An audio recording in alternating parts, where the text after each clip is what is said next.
Winter is closing in here in the Northwest Highlands, but I've decided I'm not going to let that stop me taking advantage of superb, if somewhat cold weather for a spectacular summit camp. At this time of year, it can help to embrace the darkness of the night, because the nights are long, and I take my camera out to capture the spectacular winter skies. My name's Feargus, and this is the middle of nowhere.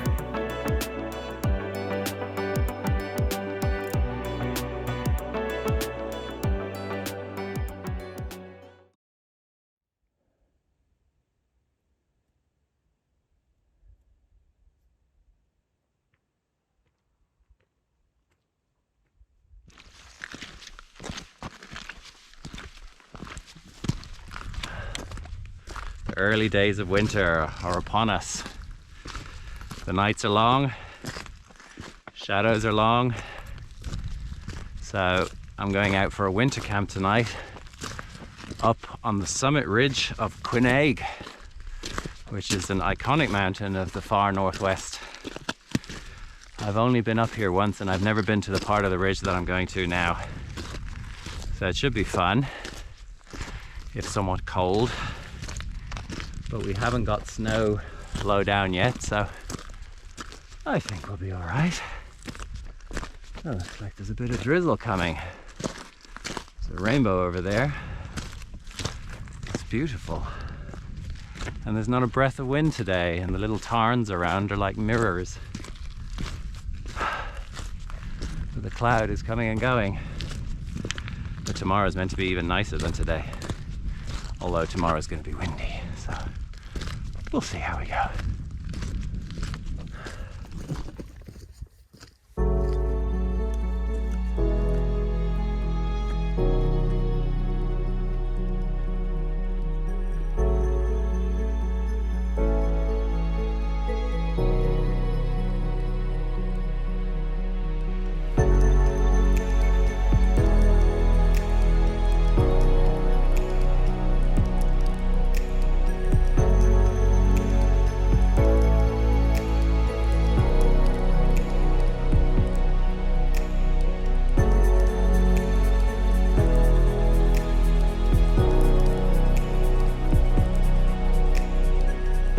This is too easy.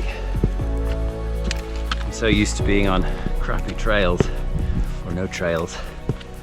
This is just like climbing the stairs.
Well, I'm all cozy now up here.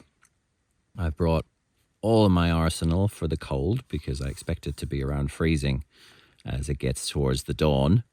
So I've got my 4-season sleeping bag. I've got my high altitude down jacket. I've got my 2-season ultralight down sleeping bag. And I can wrap myself up in all of them if things get really bad because I really feel the cold. To be perfectly honest, I can't claim to have had no knowledge of this pitch in advance because I actually saw it on another YouTube channel called On the Adventure Trails Scotland. And I'll put a link to that channel and video in the description below because it's really handy when people can give each other ideas through these different YouTube channels. I've also had to really make sure that I've got some good bomb-proof peg points tonight, because although it's really calm now, the wind is due to pick up during the night, and tomorrow is going to be fairly breezy. But this tent should be able to handle it as long as it's tied down properly.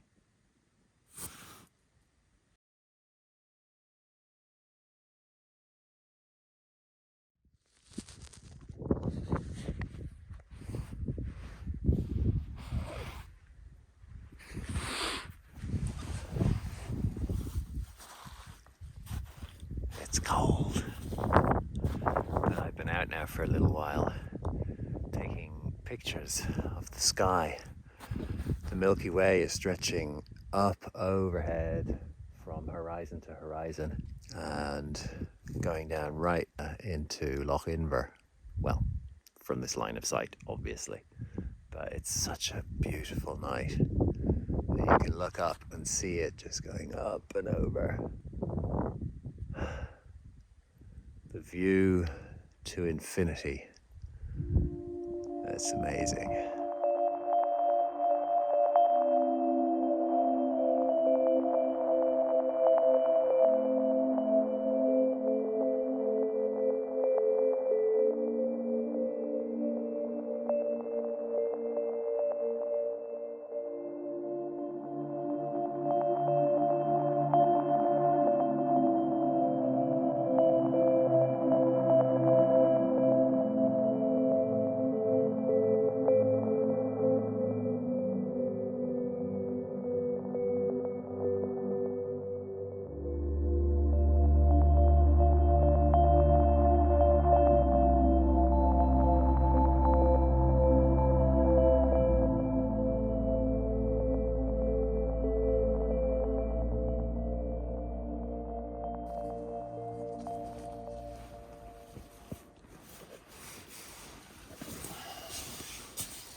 The zip is frozen.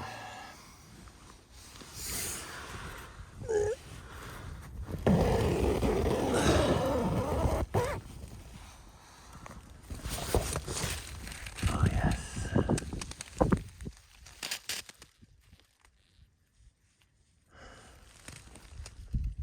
Well, that's not bad, is it?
Special. That's the word that I would use for moments like this. I have come up from the little island there where my tent is, because just before the sun came up I realized that I wasn't going to get any sun there for a while, and in fact at the moment that spot is right in the middle of the shadow of Quinag, as you can see. So I've come up to the next peak to the east and got quite a lot of photos. now in the stunning early morning light. It looks really calm down at the bottom. The wind has picked up a little bit, but not as much as I expected this morning. So I can see the reflections down on Loch Asint and on the other lochs around of the trees around them.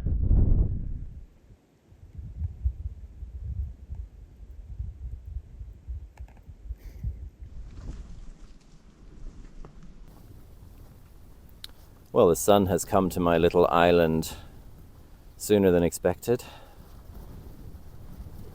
and the wind has all of a sudden also picked up, just as forecast. But it's still a lovely view to have out the window in the morning.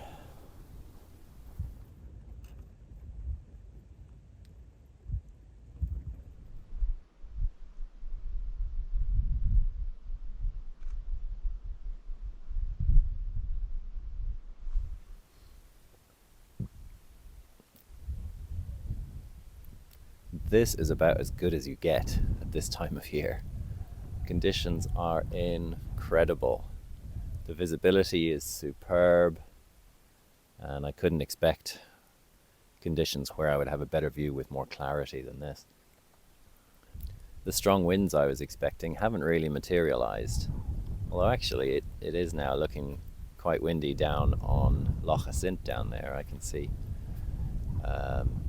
the waves from the wind blowing down along the water. And there's a stunning blanket of cloud passing through Inverpolly over there, just starting to form on the top of Sullivan.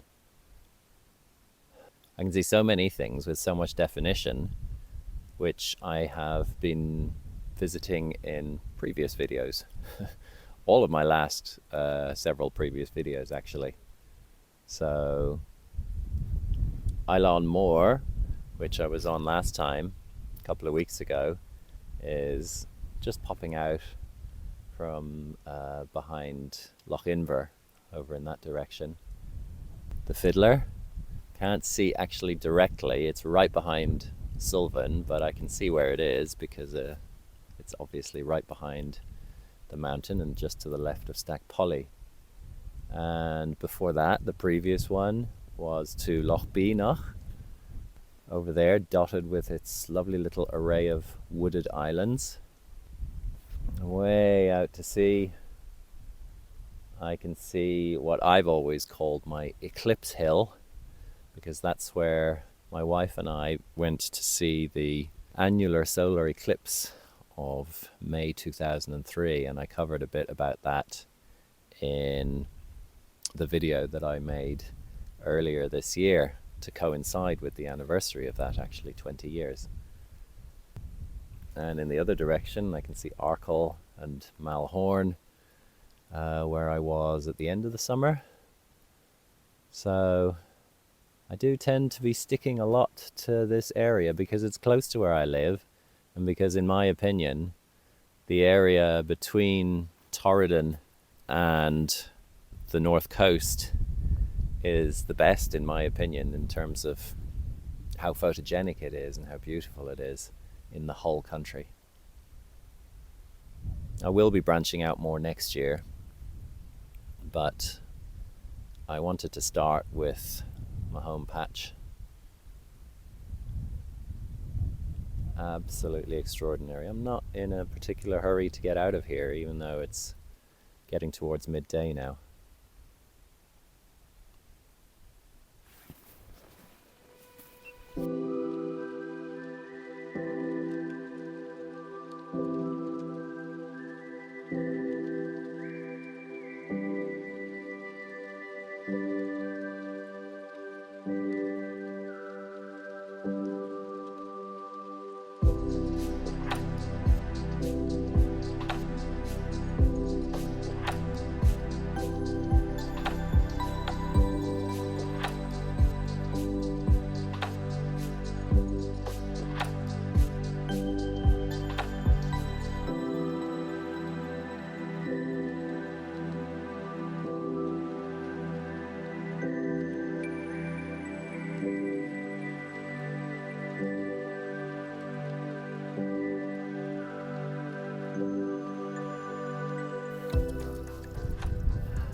I love the way the weather erodes these Torridon sandstones.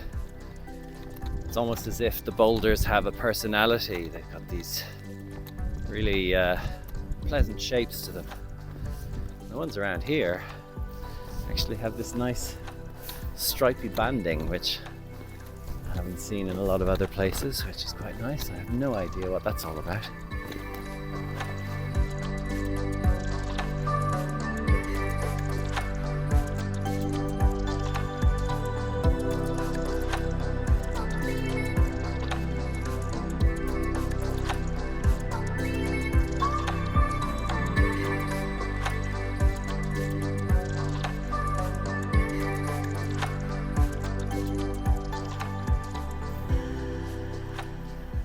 Bit more sheltered here, so I thought I'd have a stop for lunch before I end up in the shade down there, because that particular part of the mountain, which is stretching off towards the southeast, casting a massive shadow in the glen below.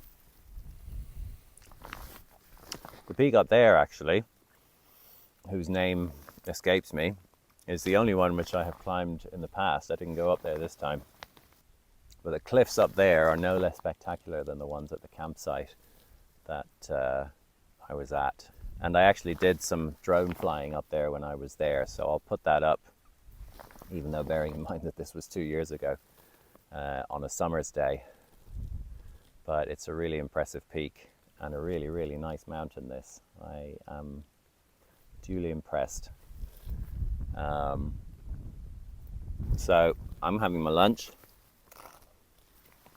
And then I am going to say goodbye to you guys, because it's not going to be all that exciting going across the boggy flats the rest of the way, about a half-hour walk back to the car park. Winter is here, obviously, so things are going to be cold for the next videos. There's not that much snow yet, so I don't know when that's going to come. Normally that doesn't come in until about December in any quantities. When you get the kind of conditions that I had last night and this morning, these wild camps are really special experiences. And I'd love to hear about your wild camping experiences, if anybody has any that they'd like to share in the comments below. So don't forget to give me a thumbs up and subscribe to the channel if you haven't done so already. And for now, I'm going to sign off, and then I should be back in a couple of weeks with something else.